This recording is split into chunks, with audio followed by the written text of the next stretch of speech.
evening. This is N7GES, and this is the NCARC TechNet. We meet each Monday evening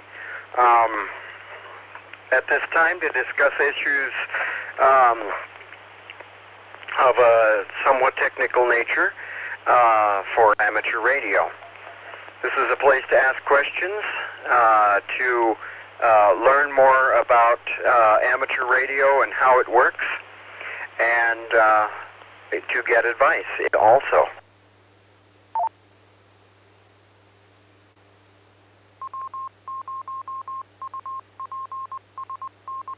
And just checking. My signal's okay? Okay. Something sounded a little strange, and I was hoping that everything was okay. So anyway, we welcome all questions, comments, suggestions. Answers are to be respected and welcomed, and people's responses are to be respectful and kind as well. I always start out by taking check-ins. So, who's with us this evening?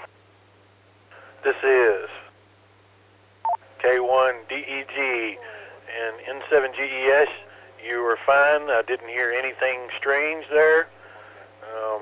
But anyway, this is Mike in Platteville.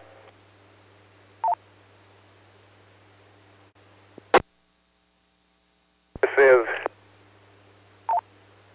Whiskey Zero, Romeo Delta Charlie, Rob, around Owl Canyon. Good evening, Kevin.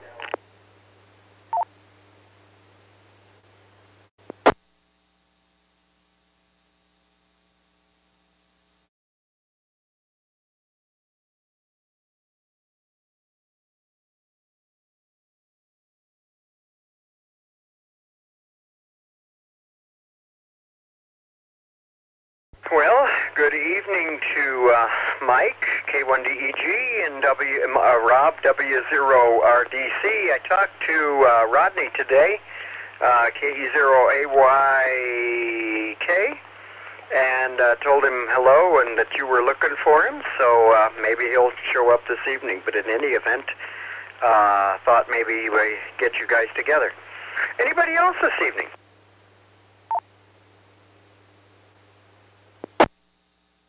This is Kilo Echo Zero, Lima Charlie Kilo, KE0LCK, the other Mike from Windsor.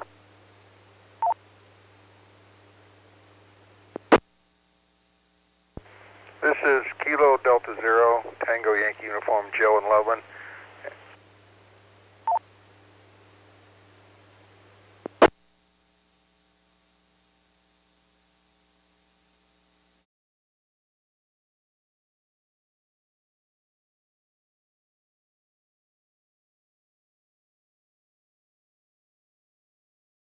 Getting people by 2s and 3s. KD0TYU, you sound really tired tonight, Joe. And KE0LCK, thanks for checking in. Anybody else at this point?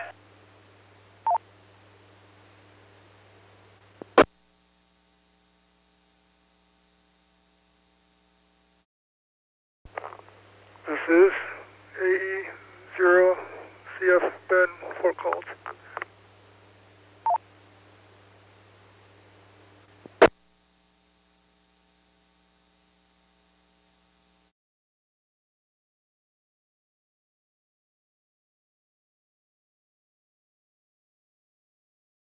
Okay, welcome, Ben, in AE0CF. Thank you for being here. All right, I'll ask again. Anybody else?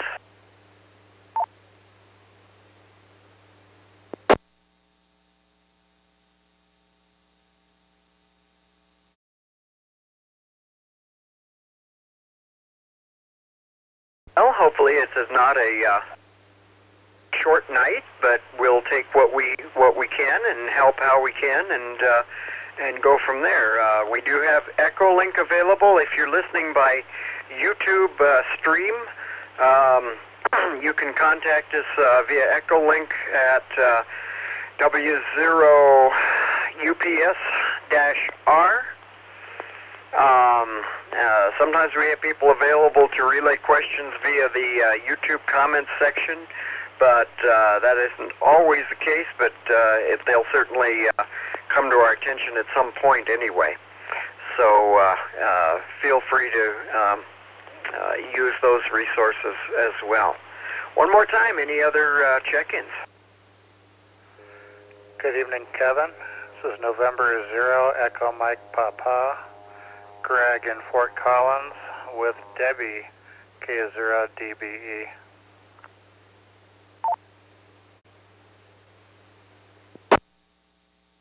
W0 USC, John in Livermore.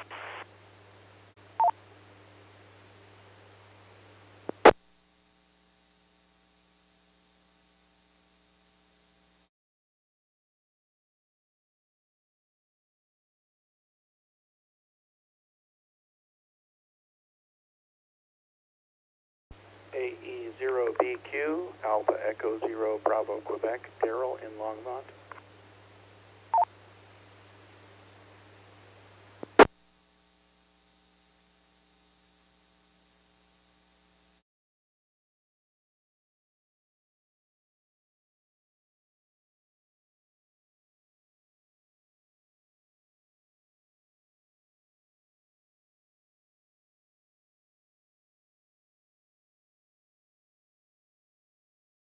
Okay.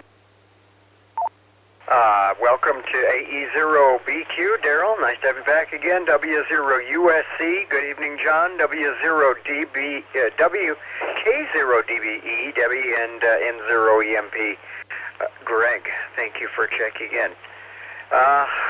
Anybody else?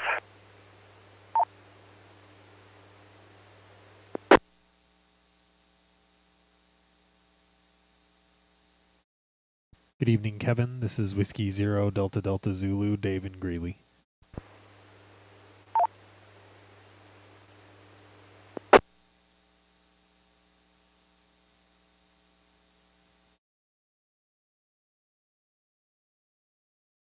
Okay, welcome, Dave, and thank you very much. Well, let's start off our topic, and the topic being an open forum this evening. Do I have any, first of all, before we open it up to comments or discussion topics necessarily, do we have any questions anybody would like to pose for the group this evening?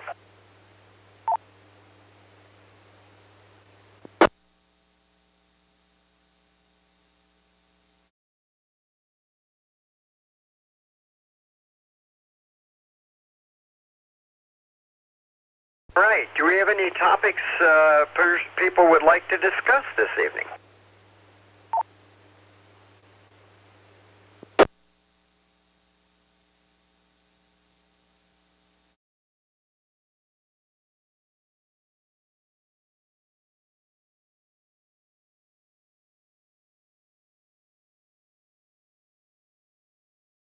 Well, I will leave it for just a little while to let people kind of get settled in and relaxed and ready to chat about things.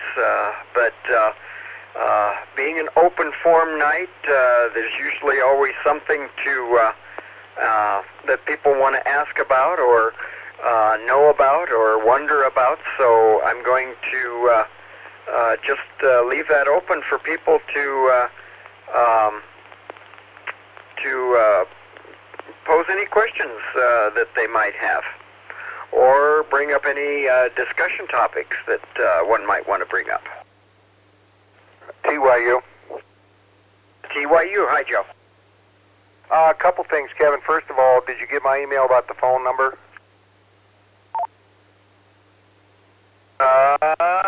Not yet. I may have gotten it, but I haven't had a chance to look at it here for a while. But I do have a bunch of unread emails, so it's probably here. Well, I just need your phone number because I lost it when I changed phones. So if you can email me your phone number, then we'll talk tonight. The second thing, I have got a question about actually, James did something, and I'm not sure how he did it. I'll let this drop, and I'll add my question. Maybe somebody can help me.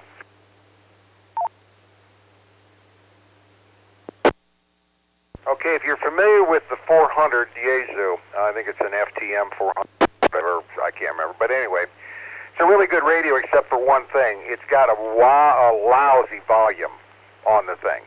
I've got it in the truck. What James did is he actually put a 200-watt amplifier to it with a couple speakers underneath the seats. I'm yet to figure out how many ohms that thing will take out of that little quarter or eighth-inch plug in the back. And I'm not really sure how to wire that. Anybody got any ideas?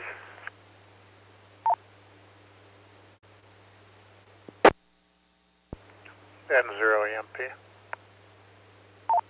EMP, go. I did something similar in my Jeep because it can be real loud in there with the top off. I took the audio output from my radio. I think I put it through a 100 ohm resistor just to attenuate it a bit and make sure I wasn't overloading the audio output. Then I ran that into the auxiliary input of the car stereo, and I think James did something similar. Oh, so he didn't actually have a separate unit himself. I was under the understanding that he actually had a 200-watt amplifier and went into the speaker, so maybe he did run it into his radio. I didn't know that would be the case. Yeah, I think that is his car stereo. I think he has an Alpine car stereo, and he's running it into the auxiliary input of that.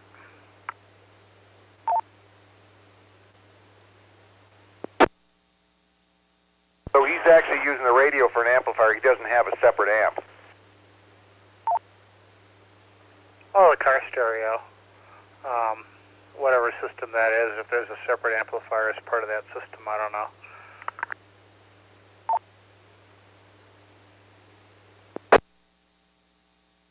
AE0BQ with a question. Yeah, BQ, let me just insert first, there are a lot of people that do use that, and of course there's a lot of car stereos that are easily 200 watts, so it would be the same thing as using a separate amp. It's just using what's already there. The principle would be the same if you used a separate amp, is just attenuated a bit from the speaker output. So yeah, that's something that a lot of people have done and a lot of people had good results with. So it's easy enough done. Sometimes people go direct in from the speaker to the stereo, but it's probably better to attenuate it just a little bit. BQ? Is it ever appropriate to call CQ in some form on a VHF or UHF repeater? Over. Back to net, AE0BQ.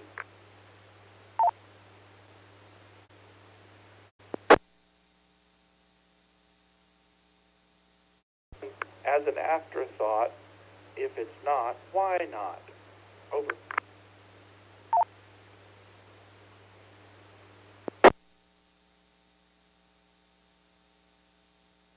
Okay.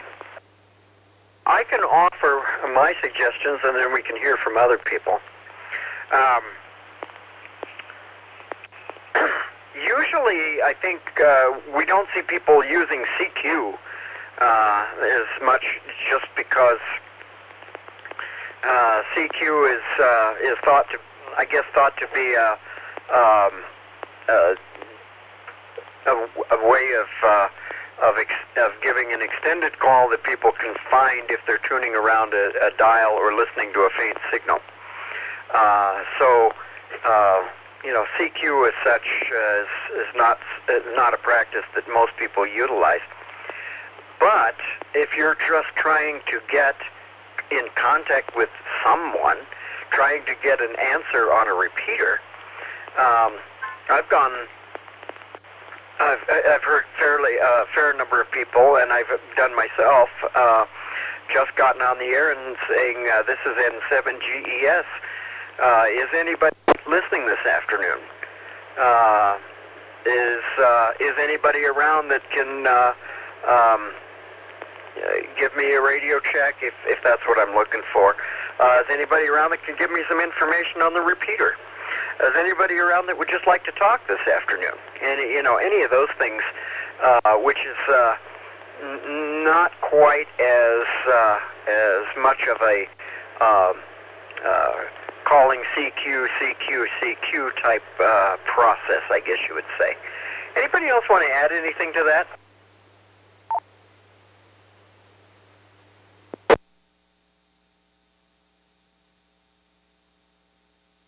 DC? Who was that? RDC. Okay. Yep. I only heard C, and I wasn't sure if it wasn't even T, so there you go. Go ahead, sir. Okay, yeah, W0RDC. Wouldn't that CQ primarily be something utilized on the HF bands for, just calling out, seeing if anybody else is listening?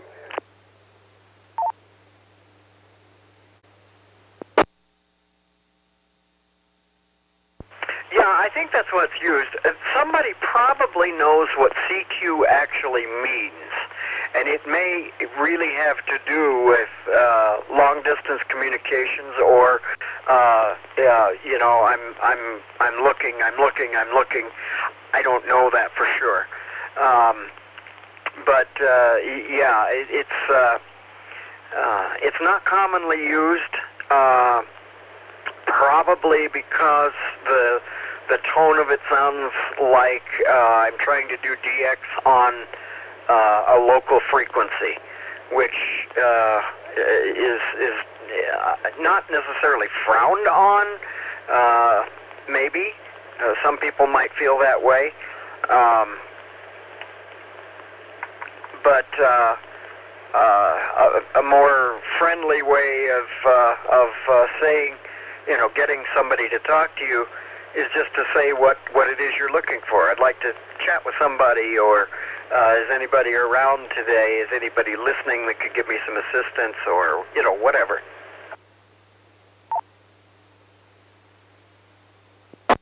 I gotcha. Thank you. Back to the net.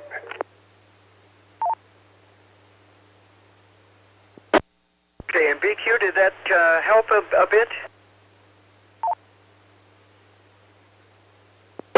Right. I understood that CQ is associated with HF usage.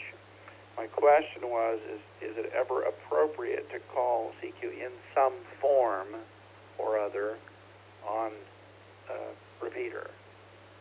And your answer was fine. If you just say call sign and is anybody listening, or ask for what you want and receive it from the universe, I guess. AE0BQ, back to net.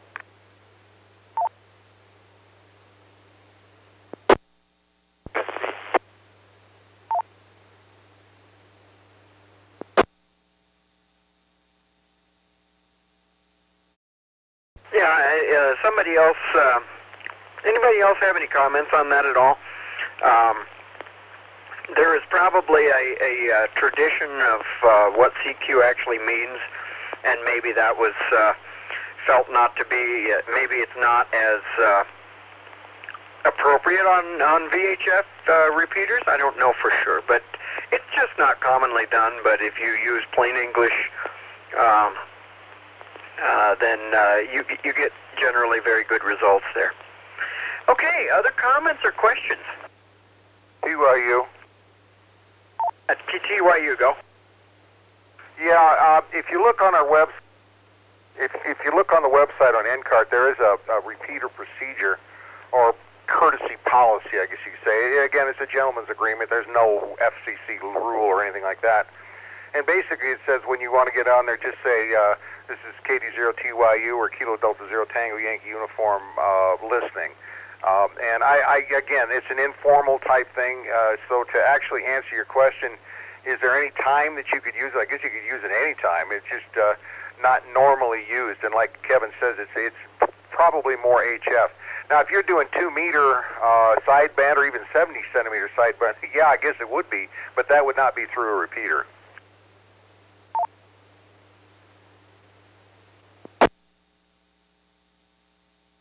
USC.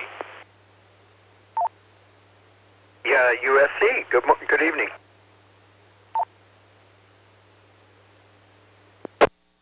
Good evening. I got a comment on the first question.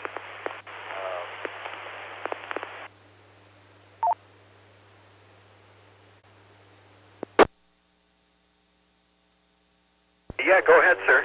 This was dealing with running a radio into an amplifier of some sort. The resistor to drop the level, but you also have an impedance issue because the output, that speaker out, is looking for a 4 ohm or an 8 ohm load, and your audio input or your line input is probably 10K or so. So the best way to do that is to run that through an audio transformer with an 8 ohm side and a 10 infinity side. So it's very common. Back to that. This is TYU to ask that question. Yeah, that's kind of what I thought, but I'm not really sure what the auxiliary output actually is. What ohms that would even be if it's 4 or 8, and that's one thing I don't know. It'll definitely up. It's high impedance.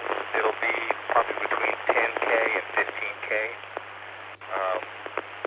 It works because the components and the design has added a lot of tolerance or whatever there, but it's not a very good match. Let's clarify that you're talking about the input to the amplifier would be around 10K. Is that right?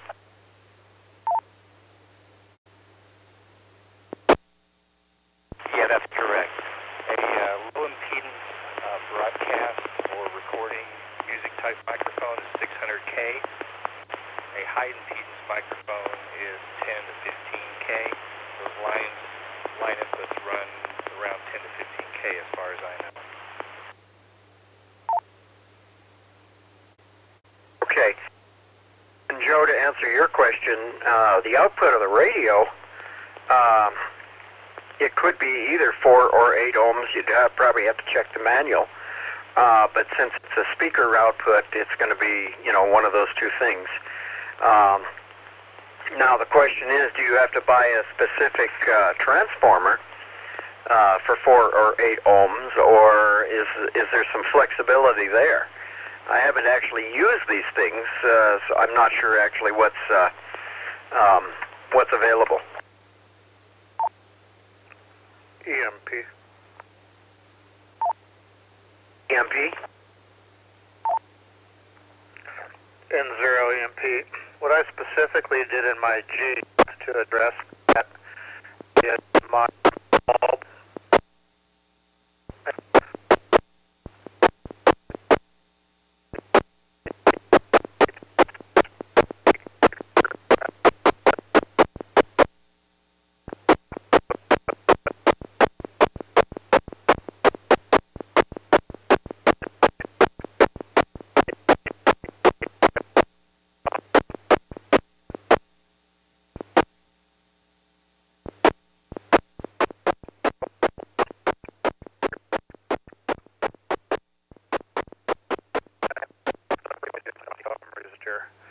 To drop the voltage down to something around 1 line with aux input, and I ran that into the auxiliary input on the car stereo, N0 EMP. Kevin, I got none of that. Almost all of that. Just for your info, Greg, the repeater was starting to do exactly what the 685 was doing this morning, so when you did come back in, you were packet loss, and then we got the very end of your comments, so that's as far as we got. You want to try it again?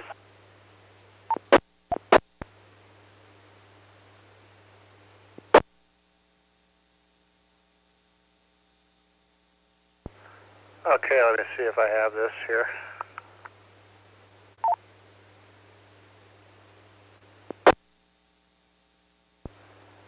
Okay, so my mobile radio in my Jeep, amateur radio, the output, the speaker output goes to an 8-ohm speaker, a mobile speaker, all the time. So it sees 8 ohms, which is what it wants to see. And then I think I used a 100-ohm resistor coming off of the speaker to drop that voltage down to what the auxiliary input wants to see on the car stereo. And that runs to the car stereo input, auxiliary input. So if I need more volume than I can get out of just the mobile speaker, I turn my stereo input selector to auxiliary and crank up the volume and 0 EMP.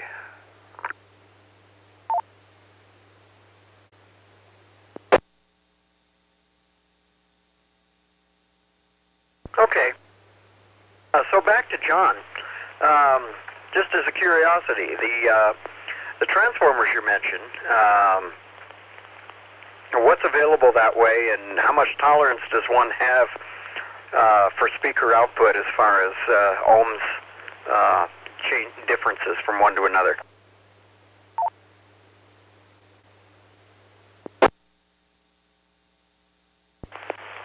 This is W0USC. I'm sorry, I missed the question. Can you repeat that?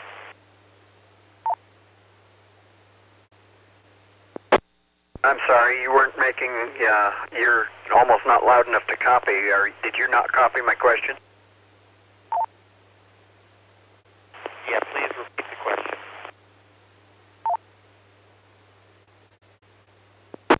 Okay. Joe had said he wasn't sure if his radio was 4, 8, or 16 ohms, and I had commented there might be some tolerance in the transformers for those slight differences. I wondered if that was correct and what transformers are available.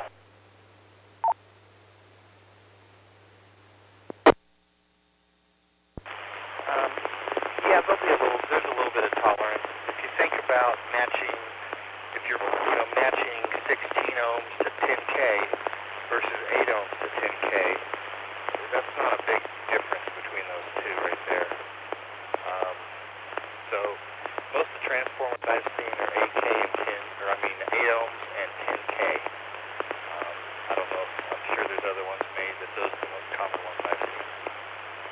W0USC, back to net.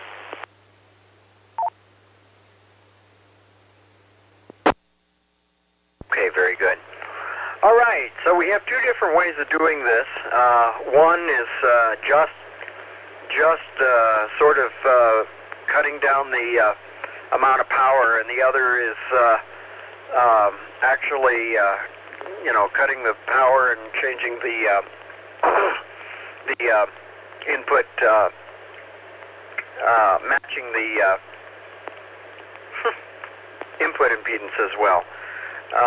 So there you go. One may work better for a particular stereo than another. Some stereos are awfully tolerant and will take just about anything. So there you go. Your results may vary, but there you go. So Joe, I hope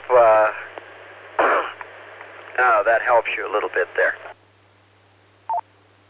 Well, what I'm wondering is can't you come right off of that external speaker jack into a amplifier, just come off of that with the speakers?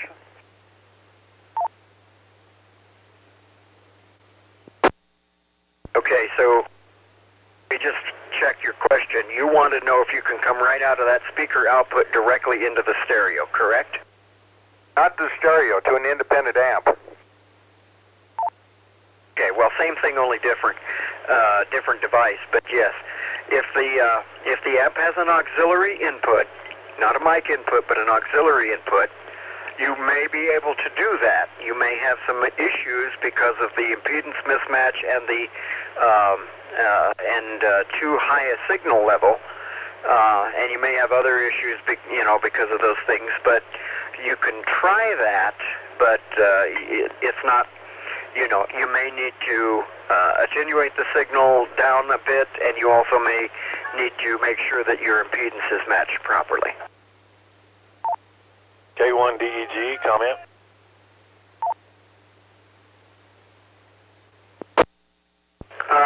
DEG?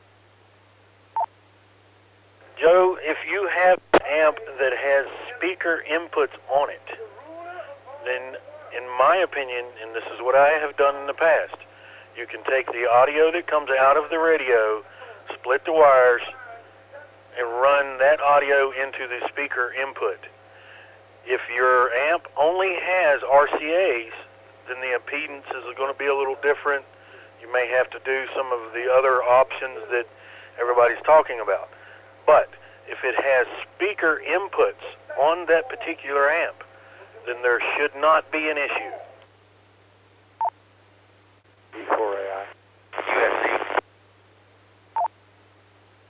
Okay, everybody stand by.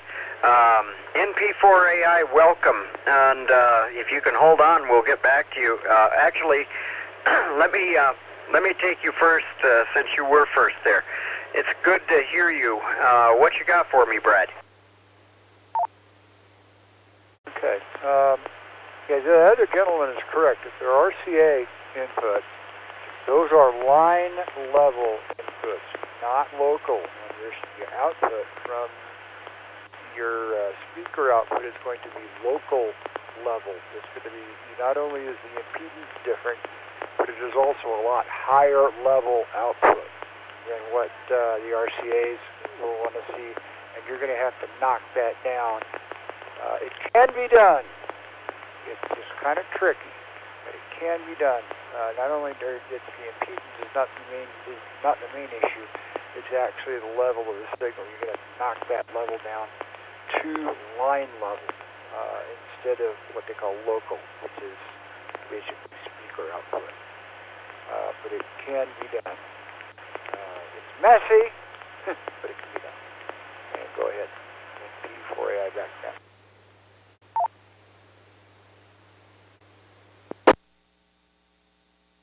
Okay, now USC.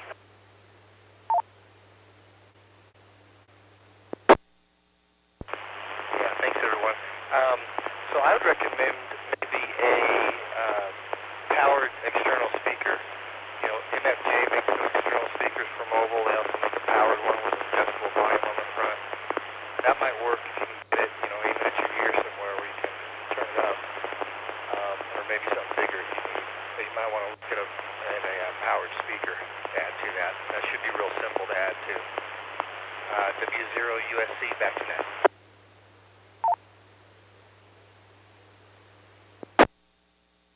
The powered speaker is a good idea. I never thought about that. That would make more sense because it's a direct line in. Very, very.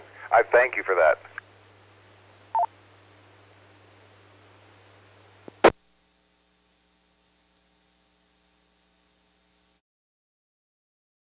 Yeah, that is a good idea. Sometimes you can get away with a multitude of sins in your wiring and stuff, but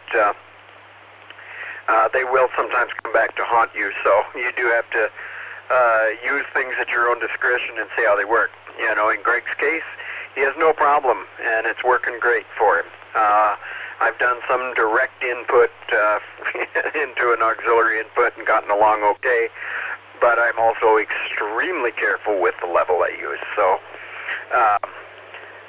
you've had good advice here this evening, and your simplest route may have been just now suggested, which was the powered speaker. So there you go.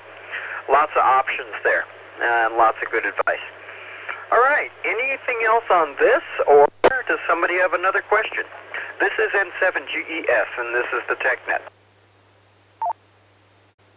K1DEG, one other idea. DEG, go. Joe, you can sometimes you can purchase these Bluetooth speakers, wireless speakers, at pawn shops cheaply. Some of those have auxiliary inputs. You can get a double-ended cord, which has the headphone jack on both ends, and plug one end into the radio and one end into the speaker.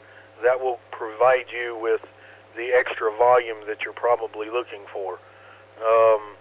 Me personally, I use computer speakers hooked up to this 400, and it works just wonderfully. I also have a set of Kenwoods that are non-powered, and they work just fine too. But I don't know what situation you're dealing with and what you're wanting, or the funds that you're willing to spend. Well, to kind of add to that, the funds is I don't know. That I hadn't even thought of. But these 400s are really weak. I've got an external speaker on it now, but it's not powered. It's just one that came with a kit. And these guys are just dead. I mean, everybody that I know has had a 400 has had problems with volumes on these things. So this does help me with this thing. And I never thought about the computer speakers. That might work too. A battery-powered speaker might work really well.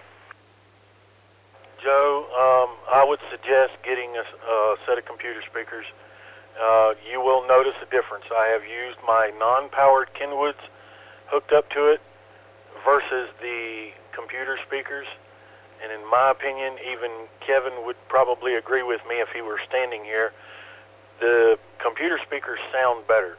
Some you can adjust the treble and the bass and yada, yada, yada, but it's whatever you can afford. That is my suggestion, and it works wonderfully on my end. That is exactly what I have. My 400's hooked up to a set of Logitechs, and I have no issues. Never had a problem with the volume. K1DEG.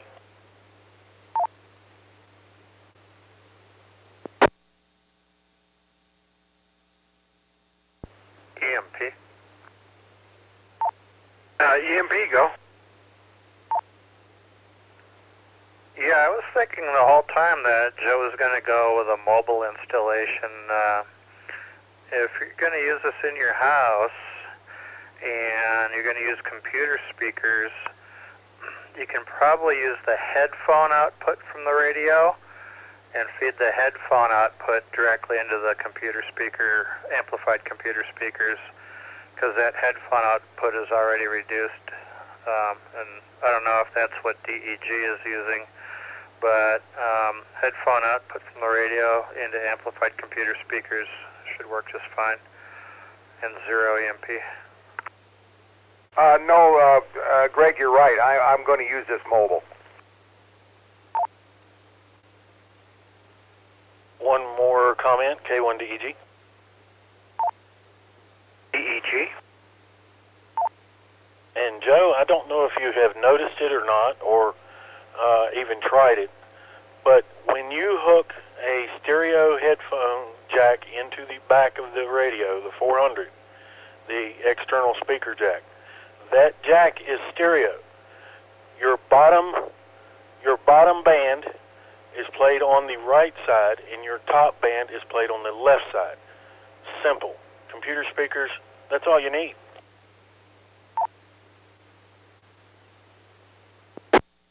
Yeah, that makes a lot of sense.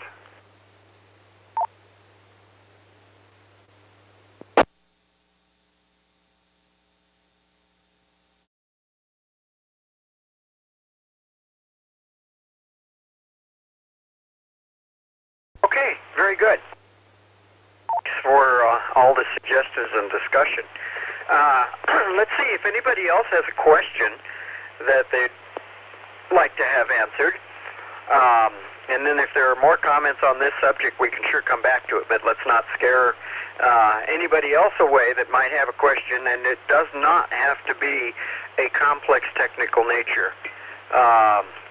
A process, something you don't understand, something you'd like to learn more about. But please ask.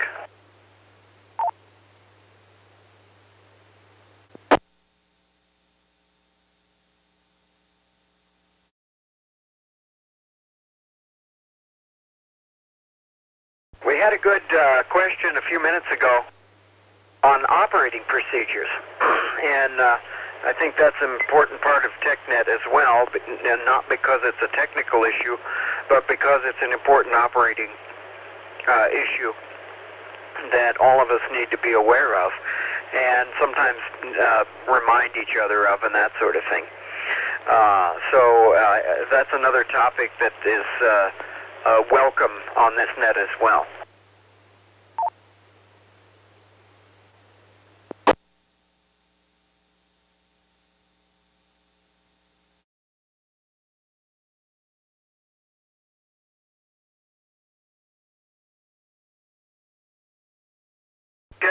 I could ask if anybody's programmed a Baofeng lately, but I won't do that. If, however, you have had trouble with that, don't hesitate to ask. And there are several of us around that have done it by hand, and others that have done it with computer or both.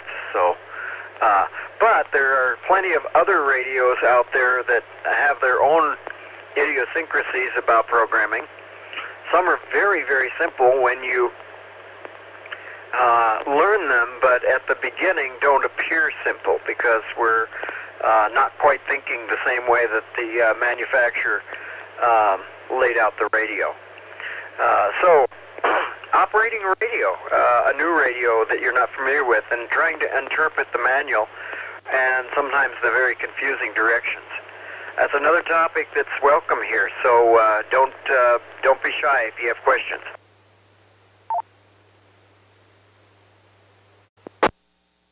CK. Good evening, Mike. Yeah, this is KE0LCK, and I have an antenna question, and it has to do with wire dipoles. Would that be okay? Oh, of course not. That's not amateur related, right? I'm being very facetious. Absolutely welcome. Please go ahead. Okay, to the group. I'm going to make a wire dipole, and I'm seeing videos on YouTube University about doublets and questioning the procedure to make an easy doublet wire dipole, and does it require a balun? If so, which kind? And how do you measure whether you know it's a 4-to-1 or 9-to-1, if there is one necessary?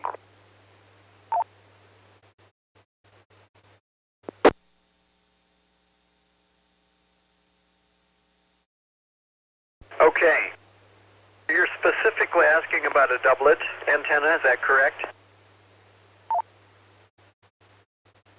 That's correct, Kevin. I'm looking at 20 and 40 meters. Okay. Anybody offer us some advice there? Does that require a balun, and what type, and how does one find that information? Measure, calculate, whatever.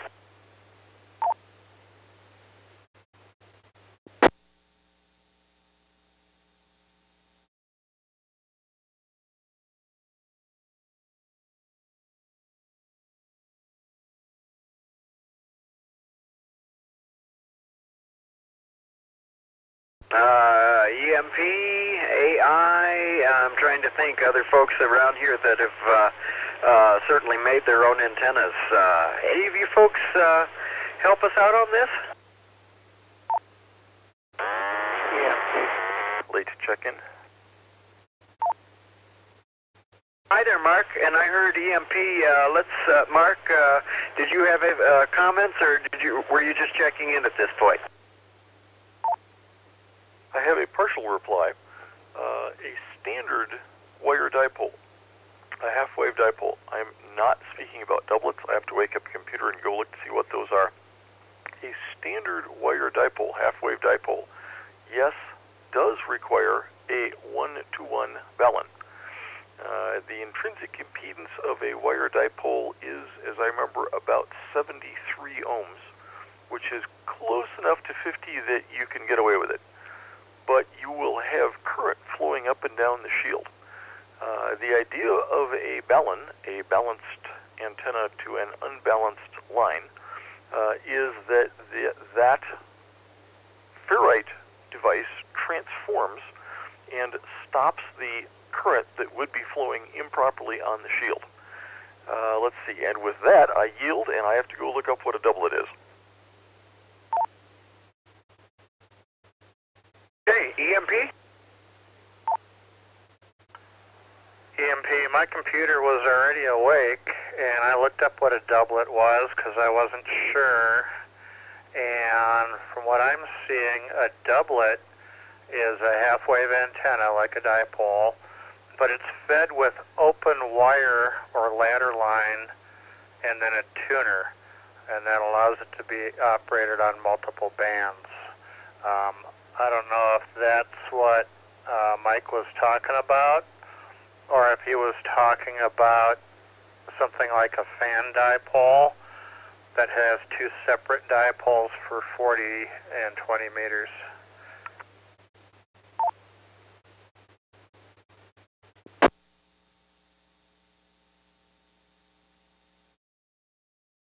LCK, were you talking about a fan dipole or something else there? It's KE0 LCK. No, it was not the fan type dipole where you actually have, if you're running, two different frequencies, 4 different wires, 2 per frequency. No, you got it right there, Greg. It's the one where you actually have 2 legs and feed it with something a little differently, and it kind of broke down when it got down to the bottom, and I wasn't quite sure because, I understand most ladder line is 300 ohms, and you want to end up getting down to 50, but then you have these longer wires that you're using, and it just didn't make a lot of sense to me. And when I looked at more than one source, it seemed to be different.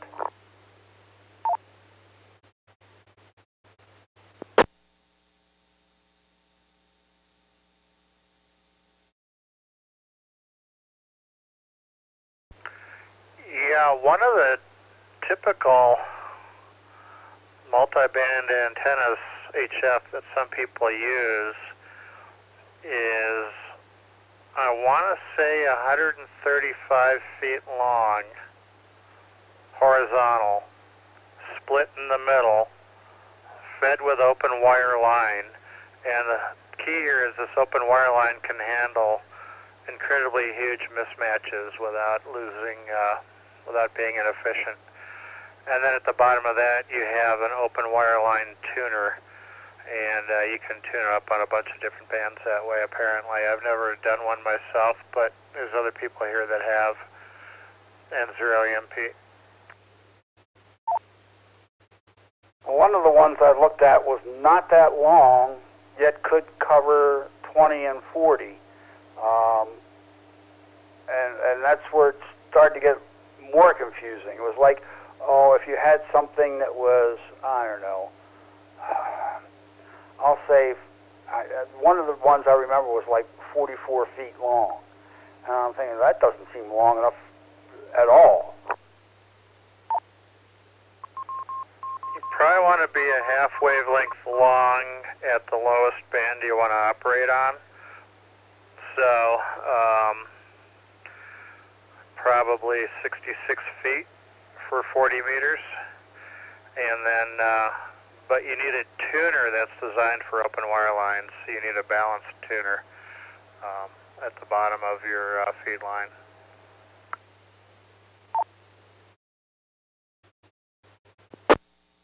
And when you're talking about open wire, you're not talking about ladder line types? Yeah, I'm looking here, and it can be open, either open wire line like 600 ohm, or it can be ladder line like 450 ohm, or it can be twin lead like 300 ohm. And some people put a 4-to-1 balun at the bottom of that, and then use a conventional tuner that doesn't have the balanced input. Because basically, if your tuner had a balanced input, it probably has a 4-to-1 balun inside it anyway.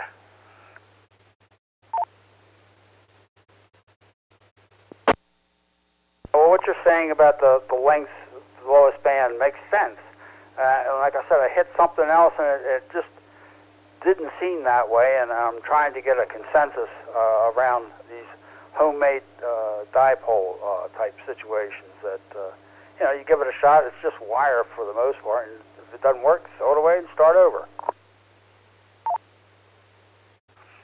If you look at the G5 RV, that is kind of along the lines of what you're trying to do. Yeah, but as I understand it, that's probably pretty long, and I don't have 135 feet.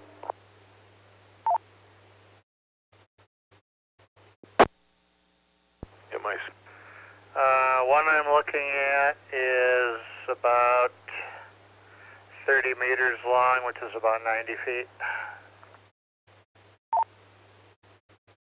Stand by. MIC, go.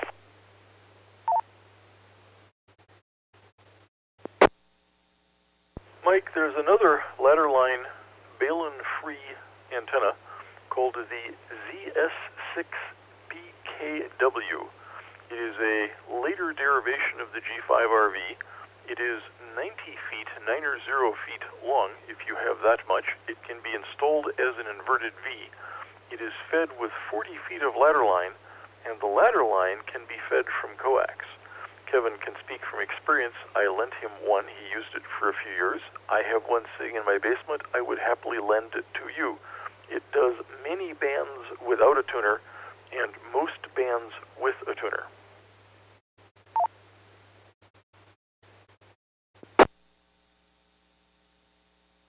Yeah, the concept of adding an inverted V to shorten the total length of yard space sounds attractive, but I didn't catch, other than BKW, what model it was.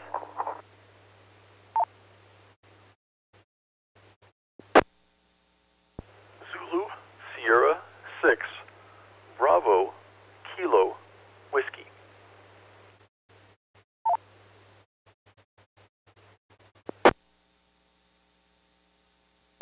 Okay, let me look into that if you don't mind, and perhaps at some point I'll say yes, please. Can I try it out?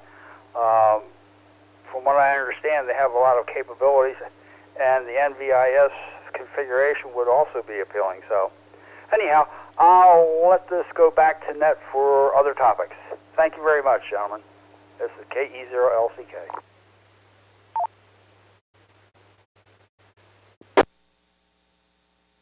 Yeah, N7GES, the TechNet, and I did enjoy my the Mark's ZS6BKW.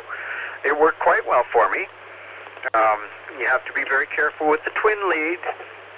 Got to keep it away from, or the ladder line, I mean. You got to keep it away from metal. You got to keep it, yeah, mostly away from objects and metal and that sort of thing. To keep it working properly, but I made a lot of good contacts on that thing, so I had no complaints.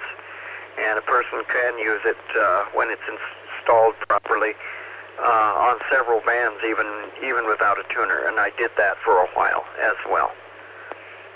So there you go. Other questions for the net? This is N7GES with the NCARC TechNet. A1DEG. Question in my mind that has to do with the last conversation there. Sure, go ahead, Mike.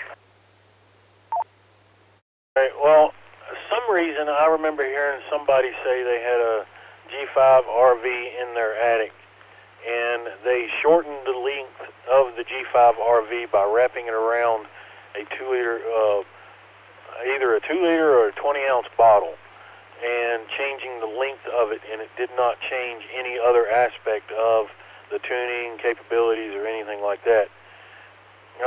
I guess the question is that possible? I can't remember if that's actually something that somebody did or something. I just remember hearing it. I don't remember where.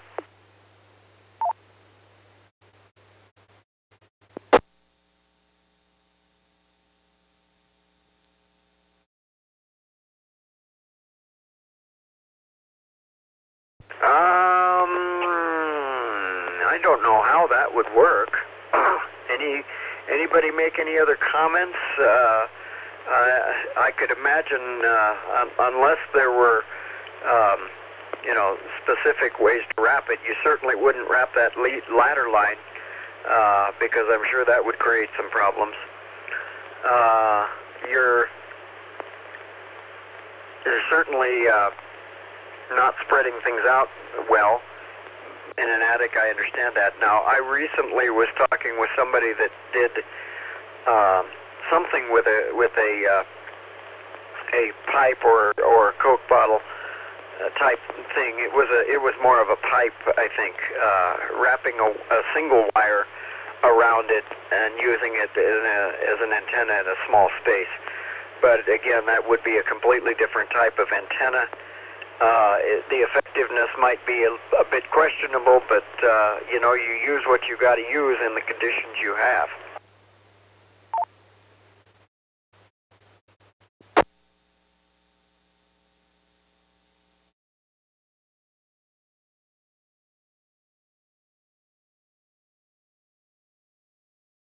Anybody else have comments about that? Making a spiral type antenna, probably not with G5RV. Somebody can certainly say if I'm wrong on that one. But you know, other kinds of spiral type antennas like that.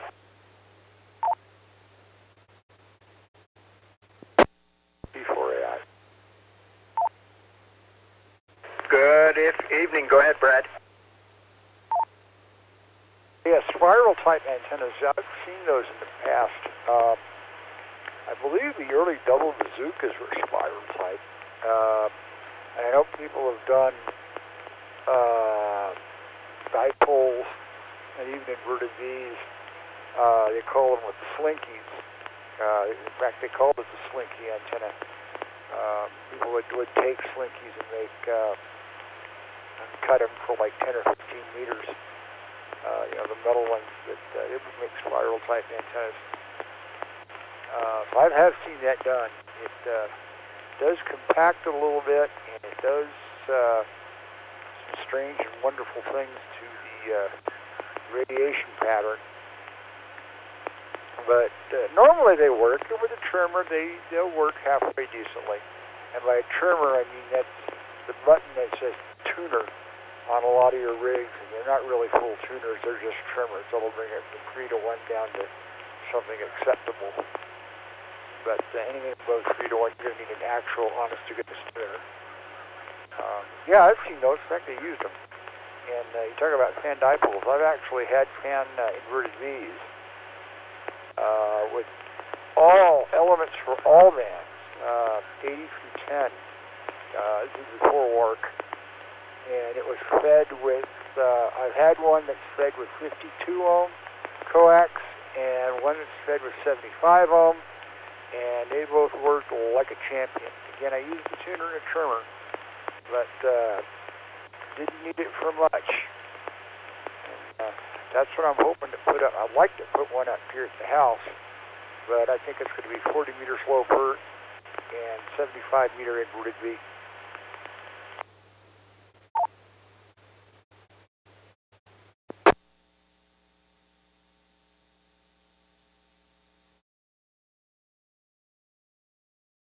Back to net. Any further questions or comments on all this? KD0FQN.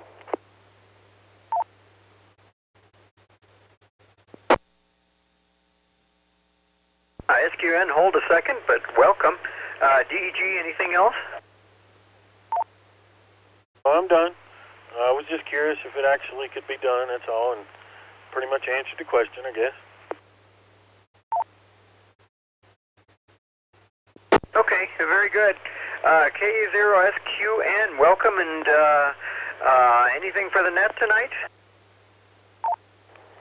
Yeah, a couple things.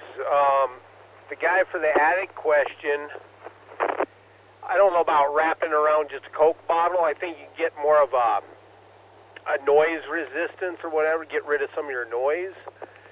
But as far as for your length, you can make choke coils. So you can make those resonant at different lengths. So if you build you a coil and add that to your antenna, you can shorten your antenna on different bands and actually make different bands with said antenna. So if that's what you were looking for in your dipole. The other thing, if you don't have the area for the dipole to stretch it out that far, break the rules. It's an antenna. Do what you want to do with it. My antenna, if you've seen what I've got and where I've been, it's all a matter of playing with it and finding out what works. I've got my antenna goes down the sides of the house on the one side. I got such a short house, it doesn't go very far. I run it back perpendicular after that on both sides across the top of my roof. And I can get down to the Falkland Islands and all over the place. And I'm actually going to have to get out of here. Where I was destinated. KD0FQN.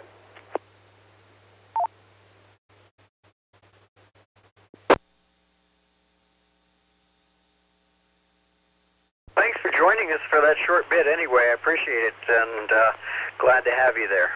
Jump in anytime. Anyway, yeah, there have been a lot stranger antennas done before, and things loaded up, even like trailers being loaded up. So, you know, sometimes the non-conventional things can work. So there you go. And there's a lot of stealth-type antennas out there, certainly.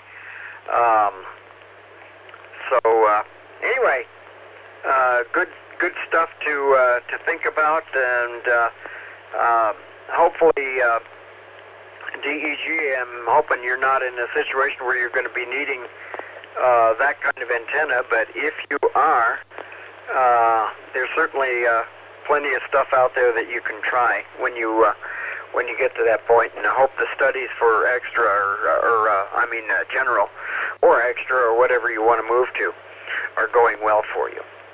This is N7GES, and this is the TechNet. We're on a free form this evening, and it has been a free form all over the place, and that's great.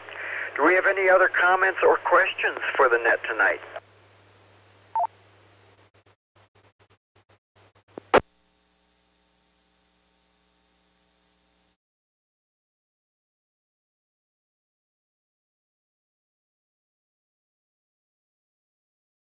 Okay, one more time, if there's any question, I don't turn away questions, and we don't laugh at questions.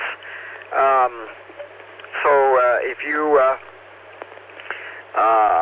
want help building a radio from scratch, or you just need to figure out a particular model of radio you're dealing with, any of those things are certainly welcome.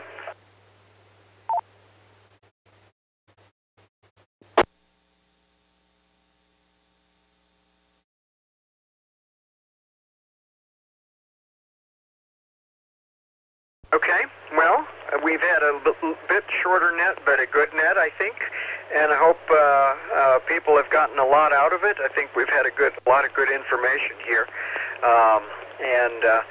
so thank you all very much for contributing, both the questions and the answers.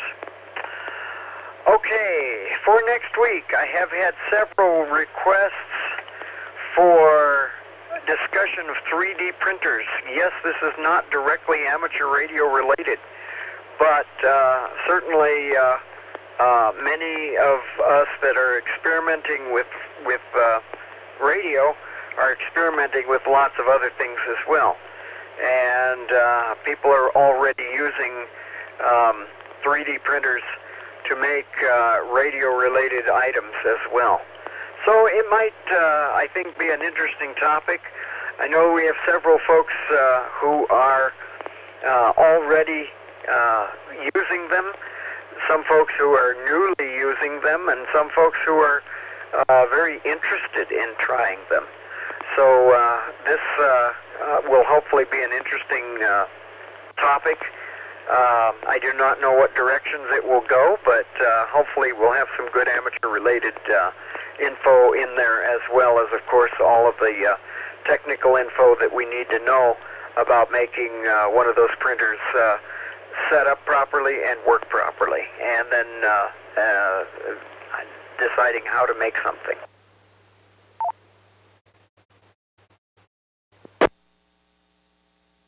So we'll shoot for that topic next week.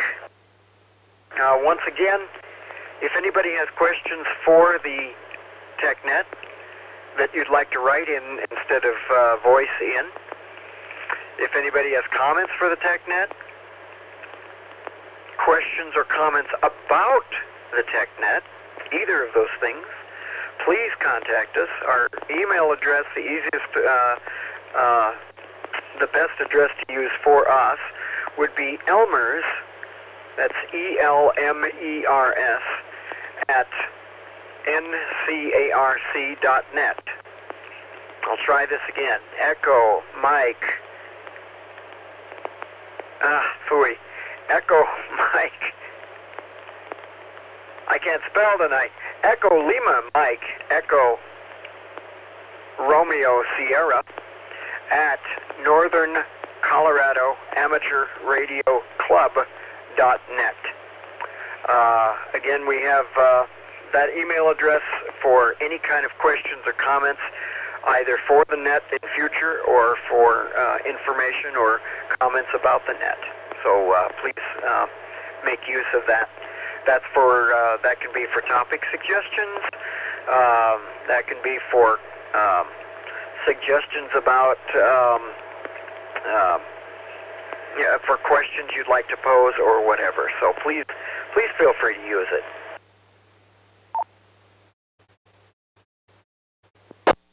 So with that, TV adjusting, I will say 70 TV, the system to normal use. I thank you again all for participating, and we'll talk to you again next week in 3D. 73 and good evening. N7GES. Hey, Kevin, send me your... This presentation was brought to you by the Northern Colorado Amateur Radio Club. Thank you for watching, and don't forget to like and subscribe.